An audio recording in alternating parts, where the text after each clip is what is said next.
Hello friends, welcome back to my channel. आज का episode देखने से पहले आप बैड गर्लफ्रेंड के पिछले एपिसोड जरूर देख लें। तो जैसा कि लास्ट एपिसोड में हमने देखा था कि जीसू जिस मॉडल को डील के लिए बुलाती है वो नहीं आती है, जिस वजह से तेहो उसे डांटता है और ये देखकर जीमून तेहो से जीसू के लिए बहस करता है। कहानी में आगे हम देखते हैं कि अपने दोनों बॉयफ्रेंड्स को लड़ता देखकर जीसू बड़ी मुश्किल से उन्हें शांत कराती है। पहले वो जीमून से चुप रहने के लिए कहती है और फिर वो तेहो से सॉरी कहते हुए कहती है कि मैं इस प्रॉब्लम का सॉल्यूशन ढूंढने की कोशिश करती हूँ। तेहो इस बारे में क्लाइंट से बात करने चला जाता है। फिर जीसू अपनी पूरी टीम से उस मॉडल के सोशल मीडिया और फोन नंबर पर नजर रखने के लिए कहती है। वो सब इस काम में लग जाते हैं। फिर वो जीमून को समझाती है कि तुम्हें ऐसे बीच में नहीं पड़ना चाहिए था। जीमून अपनी गलती के लिए उसे सॉरी कहता है। तभी येनवू उसे बताती है कि उस मॉडल ने अपने फ्रेंड के सोशल मीडिया से एक फोटो पोस्ट की है। जीसू को जब उस जगह के बारे में पता चलता है तो वो उस एरिया में जाकर उस मॉडल को ढूंढने के लिए निकल रही होती है। जीमून कहता है कि मैं उस जगह पहले रह चुका हूँ, तो मैं तुम्हारी हेल्प के लिए चलता हूँ। उनके निकलने से पहले तेहो वहाँ आता है। जीसू उसे सारी बात बताती है। जब वो देखता है कि जीमून जीसू के साथ जा रहा है तो वो भी उनके साथ जाने के लिए रेडी हो जाता है। ये सब देखकर जीसू को समझ नहीं आता कि आखिर आज ये हो क्या रहा है। अब कार में तेहो जीसू से अपने बिहेवियर के लिए माफी मांगता है। वो कहता है कि मुझे तुम्हें ऐसे डांटना नहीं चाहिए था, मैंने गुस्से में तुम्हें काफी कुछ सुना दिया। जीसू कहती है कि गुस्से में कभी कभी ऐसा हो जाता है। तेहो बार बार मिरर में जीमून को देख रहा होता है। फिर वो जीसू के कंधे पर हाथ रखते हुए उसे फिर से सॉरी कहता है। ये सब वो जीमून को दिखाने के लिए कर रहा होता है और पीछे बैठे जीमून को ये बिल्कुल पसंद नहीं आता है। उधर जीसू उन दोनों के बीच में फंसी हुई होती है। आज का दिन उसका कुछ ज्यादा ही बुरा जा रहा होता है। इसके बाद जीसू एक रेस्टोरेंट में जाकर उस मॉडल के बारे में पूछती है, लेकिन वहाँ भी उसे उस मॉडल के बारे में कुछ पता नहीं चलता। वो बाहर आकर हाइन को कॉल करके पूछती है कि क्या ऑफिस में उस मॉडल की कोई कॉल तो नहीं आई, लेकिन वहाँ से भी उसे निराशा हाथ लगती है। इतना स्ट्रेस्ड होने से उसको हेल्थ इश्यूज होने लगते हैं। तेहो भी मॉडल को ढूंढने गया होता है, लेकिन वो भी खाली हाथ वापस आता है। बातों ही बातों में जीसू उससे पूछती है कि तुमने कार में वो सब क्यों किया? जीमून हमारे पीछे ही बैठा था। तेहो बहाना बनाता है कि मैंने उस पर ध्यान नहीं दिया। जीसू कहती है कि तुम ऐसी गलतियां करने वालों में से तो हो नहीं। वो कहता है कि मुझे लगता है कि जीमून तुम्हें पसंद करता है। उस दिन मीटिंग में भी वो तुम्हारा नाम इतने फ्रेंडली वे में ले रहा था और आज भी वो तुम्हें प्रोटेक्ट करने की कोशिश कर रहा था। इसमें तुम्हारी गलती भी है, तुम्हें उसे खुद से थोड़ा दूर रखना चाहिए था। फिर वो पूछता है कि क्या तुमने उसे बताया नहीं कि तुम्हारा एक बॉयफ्रेंड है? वो कहती है कि मैंने उसे बताया तो था। तेहो कहता है कि अगर फिर भी उसे समझ नहीं आ रहा है तो फिर तुम उसे साफ साफ बता दो कि मैं तुम्हारा बॉयफ्रेंड हूँ। ये सुनकर जीसू की टेंशन और ज्यादा बढ़ जाती है। तेहो फिर से उस मॉडल को ढूंढने चला जाता है। दूसरी तरफ ह्यूनवू जीसू को मैसेज करता है। ह्यूनवू का फ्रेंड जब ये देखता है तो वो उसे थोड़े गुस्से में कहता है कि क्या तुम अभी तक अपनी 10 साल पुरानी फ्रेंड के पीछे पड़े हो? मुझे पता है कि तुम उसे पसंद करते हो। ह्यूनवू उसे फालतू बातें करने से मना करता है। वो कहता है कि तुम्हें क्या लगता है कि उसके साथ खड़े रहने से वो पट जाएगी? आज के टाइम में ऐसा कुछ नहीं होता है। ह्यूनवू कहता है कि मैं उसे लाइक नहीं करता हूँ, मुझे बस उसका साथ अच्छा लगता है, मुझे उसके साथ घूमने में मजा आता है। उसका दोस्त पूछता है कि ऐसा कब तक चलेगा? उसकी शादी के बाद क्या तुम उसके पति से छुपकर उससे बातें करोगे और मिलोगे भी? इससे अच्छा तो जल्दी से उसे प्रपोज कर लो या फिर मैं तुम्हें किसी और लड़की से मिलवाता हूँ। ये सब सुनकर ह्यूनवू उसे मस्ती में मारने लगता है। ह्यूनवू सोचता है कि जीसू रिप्लाई क्यों नहीं कर रही है। इधर जीसू अपने दोनों बॉयफ्रेंड्स के बीच में फंसी होती है। जीमून देखता है कि जीसू को पसीना आ रहा है तो वो उसका पसीना पोंछना चाहता है, लेकिन तभी तेहो गुस्से में उसका हाथ पकड़ लेता है। जीसू जीमून से कहती है कि मैं ठीक हूँ। जीमून तेहो से पूछता है कि आप ऐसा क्यों कर रहे हो? आपका जीसू के लिए बिहेवियर थोड़ा अजीब है। तेहो कहता है कि शायद तुम्हें समझ नहीं आ रहा है कि यहाँ क्या चल रहा है। मैं तुम्हें एक बात क्लियर करना चाहता हूँ। लेकिन तभी जीसू उनके बीच बढ़ती बात देखकर उन्हें चुप कराती है। फिर जीसू उन दोनों को एक लड़की की तरफ इशारा करके कहती है कि यही तो वो मॉडल यूरी है जिसे हमने साइन करना है। दोनों बॉयज यूरी के पास जाकर उसे रोकते हैं, लेकिन वो कहती है कि मैं यूरी नहीं हूँ। तब जीसू उसे कहती है कि तुम मुझे तो पहचानती हो ना। यूरी उसे गौर से देखती है और फिर वो उसे जानबूझकर पहचानने से मना कर देती है। जीसू उसका हाथ पकड़कर उसे रोकती है तो यूरी उसे धक्का देकर गिरा देती है और भाग जाती है। दोनों बॉयज जीसू को संभालने आते हैं तो वो उन दोनों को यूरी के पीछे भेज देती है।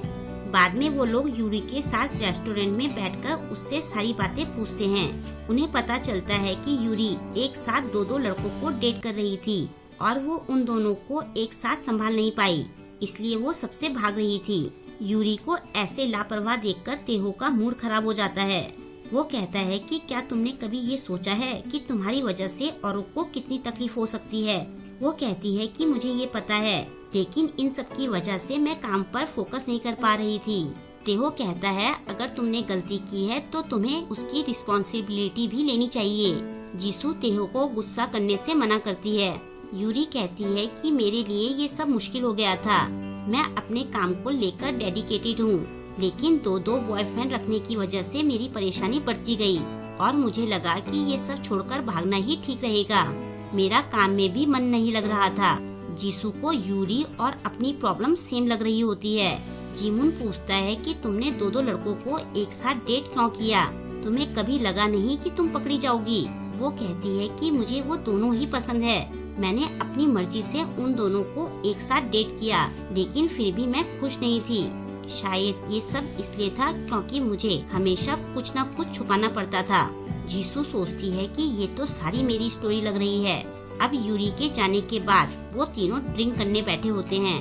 तेहो उनसे कहता है कि तुम दोनों ने आज अच्छा काम किया। फिर तीनों थोड़ी देर बातें करते हैं। जीसू देखती है कि हिनवू मैसेज करके उसे बुला रहा होता है। वो रिप्लाई करती है कि आज मेरा आना मुश्किल है। फिर तेहो जीमुन की शर्ट की तारीफ करता है। जीमुन उसे बताता है कि मुझे ये शर्ट मेरी गर्लफ्रेंड ने गिफ्ट की है। तेहो चौंक कर पूछता है कि क्या तुम्हारी गर्लफ्रेंड है? जीमुन कहता है कि हाँ, मेरी गर्लफ्रेंड है। ये सुनकर तेहो रिलैक्स्ड हो जाता है। उनकी बातें सुनकर जीसू परेशान हो रही होती है। वो अपने हाथ को दबाकर अपने को रिलैक्स करने की कोशिश करती है। तेहो जीमुन से कहता है कि तुम्हारी शर्ट मेरी गर्लफ्रेंड को भी पसंद आएगी। जीमुन चौंकते हुए पूछता है कि क्या आपकी भी गर्लफ्रेंड है? तेहो जीसू की तरफ देखकर कहता है हाँ, और वो बहुत सुंदर है। जीमुन कहता है कि हम दोनों की गर्लफ्रेंड की पसंद काफी मिलती है। वैसे हम दोनों में भी काफी कुछ एक जैसा है। तेहो कहता है हाँ, तुम सही कह रहे हो। उन दोनों के बीच रिलेशन फिर से अच्छा हो जाता है। ये सब सुनकर जीसू कहती है उनकी पसंद तो एक जैसी तो होगी ही, क्योंकि वो दोनों लड़कियां मैं ही हूँ। वो दोनों एक साथ पूछते हैं कि तुम्हारे कहने का क्या मतलब है? वो कहती है वही जो तुमने सुना, तुम दोनों की गर्लफ्रेंड एक ही है। तेहो कहता है मैं सोच ही रहा था कि ये सब क्या चल रहा है। जीमुन को अभी भी कुछ समझ नहीं आता। तेहो कहता है तुम सच में ना समझो, ये हम दोनों को एक साथ डेट कर रही थी। जीमुन पूछता है क्या ये सच कह रहे हैं? वो कहती है हाँ, ये सच है, मैं तुम दोनों को डेट कर रही थी। जीमुन कहता है मैंने तुम्हारे लिए इतना कुछ किया और फिर भी तुमने मेरे साथ ऐसा किया। वो कहती है कि मैं तुम दोनों को बहुत पसंद करती हूँ और मैं तुम में से किसी को भी नहीं छोड़ना चाहती थी। जीमुन पूछता है कि क्या तुम्हें हमें ऐसे देखकर मजा आया? क्या ये सब तुमने अपने फन के लिए किया? वो कहती है कि ऐसा नहीं है। तेहो कहता है तो फिर कैसा है? एक ही कंपनी में एक साथ तुमने 2 बॉयफ्रेंड बनाए, तुमने हमें बहुत अच्छे से बेवकूफ बनाया। वो कहती है मैंने बस अपने बारे में सोचा, आई एम सॉरी, मुझे ऐसे नहीं करना चाहिए था। तेहो पूछता है तो अब तुम हमसे क्या चाहती हो? वो कहती है कि जैसा तुम दोनों चाहते हो मैं वैसा ही करूँगी। मैंने शुरू तो ये सब अपनी मर्जी से किया था, लेकिन खत्म तुम दोनों के हिसाब से होगा। दोनों बॉयज को काफी गुस्सा आ रहा होता है और स्ट्रेस की वजह से जीसू के पेट में दर्द बढ़ने लगता है। जब उससे दर्द सहन नहीं होता तो वो उन दोनों से कहती है कि अब मुझे घर जाना होगा, मुझे कुछ प्रॉब्लम हो रही है, अब मैं और यहाँ नहीं रुक सकती। मैं आराम करना चाहती हूँ। तुम दोनों इस मामले में सोच लो और फिर हम ये बात कल कंटिन्यू करेंगे। और ऐसा कहकर वो उन दोनों के जवाब का वेट किए बिना ही वहाँ से चली जाती है। घर पहुंचकर वो सीधे अपने बेड पर लेट जाती है। वो सोचती है कि अब कल ऑफिस में मैं क्या करूँगी, और ये सोचते सोचते उसे नींद आ जाती है। नेक्स्ट डे ऑफिस में वो जीमून और तेहो को देखती है और उसे उन दोनों का बिहेवियर नॉर्मल लगता है। येनवू को अपने काम में कुछ प्रॉब्लम हो रही होती है तो जीसू उसे कहती है कि ये फाइल मैंने लास्ट ईयर बनाई थी तो मैं तुम्हें वो दे दूंगी। येनवू ये सुनकर खुश होकर उसे थैंक्स कहती है। तभी हाइन उससे फाइल सबमिट करने की डेट पूछती है। जीसू उसे कहती है कि वो तो नेक्स्ट वीक है, तो हाइन कहती है कि मैं बजट की फाइल बना लेती हूँ। जीसू कहती है कि तुम कल बिजी लग रही थी तो मैंने वो फाइल तुम्हारे लिए बना दी है। ये सुनकर हाइन हैप्पी हो जाती है। हाइन कहती है कि कल जिस तरह से सारी परेशानियाँ आई थी तो मुझे लगा था कि तुम अच्छा फील नहीं कर रही होगी। मुझे तुम्हारी फिक्र हो रही थी, लेकिन अब जीसू को कोई स्ट्रेस नहीं था तो वो अच्छे से काम कर पा रही थी। वो हाइन से कहती है कि शायद ये इसलिए है क्योंकि कल मैं अच्छे से सोई थी।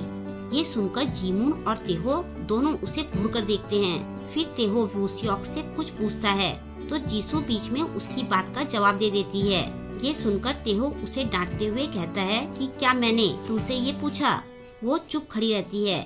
फिर सबके कॉफी ब्रेक पर जाने के बाद वो जीमून से बात करने की कोशिश करती है तो वो भी उससे सीधे मुंह बात नहीं करता। तभी जीमून को तेहो का मैसेज आता है और वो उसे मिलने के लिए बुलाता है। फिर वो दोनों बार में बैठकर ड्रिंक करते हुए बातें करते हैं। तेहो कहता है कि लगता है तुम भी मेरी तरह रात भर सो नहीं पाए। जीमून कहता है कि कल से सब बदल गया है। तेहो उससे पूछता है कि तुम अब क्या करना चाहते हो। वो कहता है कि अब ब्रेकअप करने के अलावा क्या बचा है। तेहो पूछता है कि मैं तुम्हारी फीलिंग्स के बारे में पूछ रहा हूँ। जीमून कहता है कि मैं चाहता हूँ कि वो तुमसे ब्रेकअप करके मुझे डेट करे। तेहो पूछता है कि तुम उसे पसंद क्यों करते हो। जीमून कहता है कि वो मुझे इम्प्रूव करने के लिए इंस्पायर करती है और वो मुझे बहुत पसंद भी करती है। ये बात अलग है कि वो आपको भी पसंद करती है, लेकिन अब ब्रेकअप के अलावा कोई और रास्ता नहीं बचा है। लेकिन तेहो के दिमाग में कुछ और ही चल रहा होता है। दूसरी तरफ जीसू हिनवू के साथ ड्रिंक कर रही होती है। वो आज कुछ ज्यादा ही ड्रिंक कर रही होती है। उसे ऐसे देखकर हिनवू को टेंशन हो रही होती है। फिर वो उससे कहती है कि एक तुम ही मेरे सच्चे दोस्त हो। वो कहता है कि तुम आज कुछ अजीब बिहेव कर रही हो, तुम ड्रिंक किए जा रही हो और तुम कुछ कहना तो चाहती हो लेकिन कुछ कह नहीं पा रही हो। बताओ क्या हुआ है। वो कहती है कि मैं बहुत बड़ी मुसीबत में फंस गई हूँ। ये सुनकर वो गुस्सा होते हुए कहता है कि मुझे लगा ही था कि कुछ तो गड़बड़ है, तभी मुझे अजीब सी फीलिंग आ रही थी। अब तुमने क्या किया? कहीं तुम किसी नए लड़के को तो डेट नहीं कर रही हो या फिर तुम किसी से लड़कर आई हो। वो कहती है कि मैंने अपने दोनों बॉयफ्रेंड को बता दिया कि मैं उन दोनों को चीट कर रही हूँ। ये सुनकर हिनवू का मुंह खुला का खुला रह जाता है। वो पूछता है कि तुमने ऐसा क्यों किया। वो कहती है कि मैं बहुत परेशान हो गई थी ये सब करते करते, इसलिए मैंने उन्हें सब बता दिया। वो पूछता है कि उन दोनों ने कैसे रिएक्ट किया। वो कहती है कि अगर वो दोनों मुझ पर गुस्सा होकर चिल्लाते तो मुझे बुरा नहीं लगता, लेकिन जिस तरह की नजरों से उन दोनों ने मुझे देखा उस तरह से उन्होंने मुझे कभी नहीं देखा था। उस टाइम मुझे बहुत अजीब फील हुआ। शायद उन दोनों को मैं कुछ ज्यादा ही पसंद करती हूँ। इससे पहले मुझे किसी से ब्रेकअप करते हुए कभी ऐसा फील नहीं हुआ। फिर वो कहती है कि जिन लड़कों से मैंने ब्रेकअप किया था क्या उन्हें भी ऐसा ही फील हुआ होगा। शायद मुझे मेरे ही किए की सजा मिल रही है। तभी उसे जीमून की कॉल आती है। वो उसे मिलने के लिए बुलाता है। वो हिनवू से कहती है कि मैं उससे मिलकर आती हूँ। वो पूछता है कि क्या मैं भी तुम्हारे साथ आऊँ। वो कहती है कि अपने ब्रेकअप में अपने फ्रेंड को कौन ले जाता है। तुम मेरे लिए ब्रेकअप ड्रिंक बना कर रखो, मैं अभी आती हूँ। जीसू नशे में झूमते हुए जीमून से मिलने जाती है। तेहो को वहाँ देखकर वो चौंक जाती है। वो कहता है कि हमें तुमसे कुछ कहना है। वो चुपचाप उनकी बातें सुनती है। जीमून कहता है कि हम दोनों ने मिलकर एक फैसला लिया है। जीसू तो यही सोच रही होती है कि अब वो दोनों उससे ब्रेकअप करेंगे। लेकिन तेहो कहता है कि हमने फैसला लिया है कि तुम पहले जैसे हम दोनों को डेट करना कंटिन्यू रखो। ये सुनकर वो चौंक कर उन दोनों को देखती है और यहीं पर यह एपिसोड एंड हो जाता है। अब आगे हम देखेंगे कि कहानी क्या मोड़ लेती है और क्या कुछ इंटरेस्टिंग होगा, तो वेट कीजिए इसके नेक्स्ट एपिसोड का। आई होप कि आपको आज का ये एपिसोड पसंद आया होगा। आपको ये एपिसोड कैसा लगा मुझे कमेंट करके जरूर बताएं और वीडियो को लाइक और शेयर करना ना भूलें। अगर अभी तक आपने मेरे चैनल को सब्सक्राइब नहीं किया है तो प्लीज मेरे चैनल को सब्सक्राइब कर लें और लेटेस्ट वीडियोस की नोटिफिकेशन पाने के लिए बेल आइकन को भी प्रेस कर दें। मिलते हैं जल्द ही नेक्स्ट वीडियो के साथ। Thank you.